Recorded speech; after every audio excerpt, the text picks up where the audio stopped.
আমাৰ Musalpur block UPPL স্বাধীনতা দিৱসটো তেনেধৰণে উদযাপন কৰি আহি আছে। আজিও আমি 77ম যি আমাৰ ইণ্ডিপেণ্ডেন্ট ডে চেলিব্ৰেশ্যন আমি খুব উল্লাৰে ইয়াত আমি চেলিব্ৰেশ্যন কৰি আছোঁ, উদযাপন কৰি আছোঁ। আজি আমি ইয়াতে আমাৰ UPPL দলৰ বহু কৰ্মকৰ্তাসকলে আমাৰ বিভিন্ন মানে পাৰ্টিৰ কামৰ কাৰণে ব্যস্ত থাকে।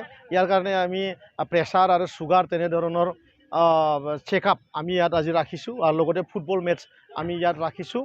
আমি বেলেগ সমষ্টিবিলাকত যি ধৰণে উদযাপন হয় আমিও মুছলপুৰ হিচাপে আজি ইয়াতে খুব উল্লাৰে আজি ইয়াত আমাৰ এই চেলিব্ৰেশ্যনটো চলি আছে। দীৰ্ঘদিন ধৰি যেতিয়ানে ৰাজনীতিকৰ যেতিয়ানে মানে চৰকাৰ গঠন কৰিবলৈ হয় তেতিয়ানে তেখেতসকলে এটা পাৰ্ট মৰ্চা চম্লাই আহি আছে আৰু সেই সময়ত 2019 চনতো তেখেতসকলে BPFৰ হৈ কাম কৰি আছিল।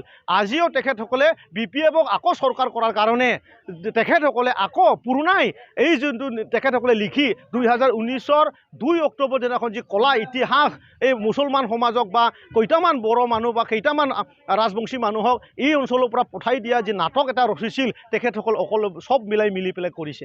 আমাৰ ইয়াত BTC চৰকাৰৰ কোনো হাত নাই, আমাৰ এটাই হাত আছে, কোৰ্টে আমাক আদেশ দিছে আৰু কোৰ্টে আদেশ দিয়াৰ কাৰণে আমি তেখেতসকলক মানে নটিচ মানে আমি দিব লগা হৈছে।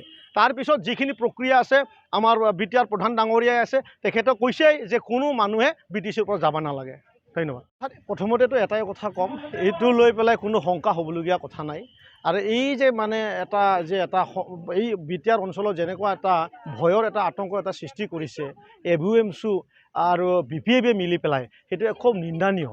আৰু মই আপোনালোকক মিডিয়াত ক'বলৈ পাই ইমানেই সুখ পাম যে যোৱা 2019 চনৰ 2 অক্টোবৰ দিনাখন যি কলা ইতিহাস BPF আৰু AVMSUৰ মাজত বুজাবুজি এয়া আমি ভাষাটো ক'ব লাগিব। তেখেতসকলে কি ধৰণৰে অসমৰ এটা লেণ্ড এণ্ড ৰেভিনিউ ডিপাৰ্টমেণ্টক তেখেতসকলে কি এটা চিঠি তাতে মানে পঠাইছিলে। হাইকোৰ্টৰ যি নিৰ্দেশ সেই নিৰ্দেশৰ মৰমে এই ব্যক্তিবিলাকক ট্ৰাইবেল বেল্ট এণ্ড ব্লক এৰিয়াবিলাকত ইভিকশ্যন কৰিব পাৰে বুলি BPF চৰকাৰ থাকোঁতে 2019 চনৰ 2 অক্টোবৰ দিনাখন কি পত্ৰ পঠাইছিলে অহা 17 তাৰিখত আমি আমাৰ land and revenue department EM ডাঙৰীয়াই সকলো কথাবিলাক খোলা কৰি ক'ব। মই এটাই কথা ক'ম যে মুছলমান সমাজৰ বহু সময়ত মানে BPFে ৰাজনীতিক কৰাৰ কাৰণে তেনেধৰণৰ ষড়যন্ত্ৰ কৰি আহি আছে আৰু তেখেতসকলৰ লগত মিলি পেলাই AVMSৰ শতাংশ মানে লিডাৰবিলাকে BPFক মানে ফৰ্মত আনাৰ কাৰণে চৰকাৰত আনাৰ কাৰণে সহু কাম কৰি থাকে। তাৰে এটা পাৰ্ট বুলি মই ক'ব পাৰোঁ। কাৰণ এই ইতিহাসখন মই ইয়াত এনে আপোনালোকক কোৱা নাই, মোৰ তাত পেপাৰ্ছ ডকুমেণ্টছ আছে, অল্ড ডকুমেণ্টছ ইয়াত ৰেডি আছে। আমি BTR চৰকাৰৰ আমাৰ ইয়াত কোনো হাত নাই। সেই গোটেই কাগজবিলাক BTCৰ যেতিয়া হাগ্ৰামা মহিলাৰে নেতৃত্ব দিছিলে সেই সময়ৰে সেই মানে ইভিকশ্যনৰ যিখিনি মানুহৰ লিষ্ট আহিছে, হাইকোৰ্টত যিখিনি অৰ্ডাৰ দিছে, হাগ্ৰামা থাকোঁতে হাগ্ৰামা ডাঙৰীয়াই সেই ইভিকশ্যনটো অৰ্ডাৰ দিওৱা। আৰু ইয়াৰ দ্বাৰা এটা মই কথা ক'ব খুজিছোঁ যে অনাগত দিনবিলাকত মুছলমান সমাজে সজাগ হ'বলৈ সময় হ'ল। কাৰণ মুছলমানৰ আধাসংখ্য মানুহে মুছলমানক ভয় খুৱাই পেলাই লোভ দেখাই পেলাই যুগ ধৰি ৰাজনীতি কৰি আহিছে। এইবাৰো মই দেখা পাইছোঁ AVMSৰ কেইটামান ব্যক্তিবিলাকে কিন্তু এই কামে আৰু কৰিবলৈ গৈছে।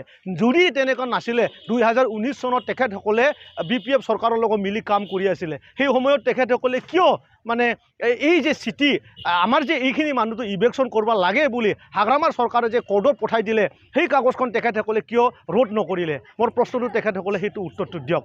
গতিকে আমাৰ প্ৰমোদ বড়ো ডাঙৰীয়াই সেই ব্যক্তিবিলাকৰ কাৰণে প্ৰত্যেক চাৰ্কলত আমি এতিয়া মাটি বিচাৰি আছোঁ, যাতে আমাৰ জলদিয়ে আমি এই মাটিখিনি পাট্টা মাটিখিনি তেখেতসকলক যাতে আমি দিব পাৰোঁ। কাৰণ আদালতৰ যি কানুন এইটো ভাৰতবৰ্ষৰ চবচাই ডাঙৰ।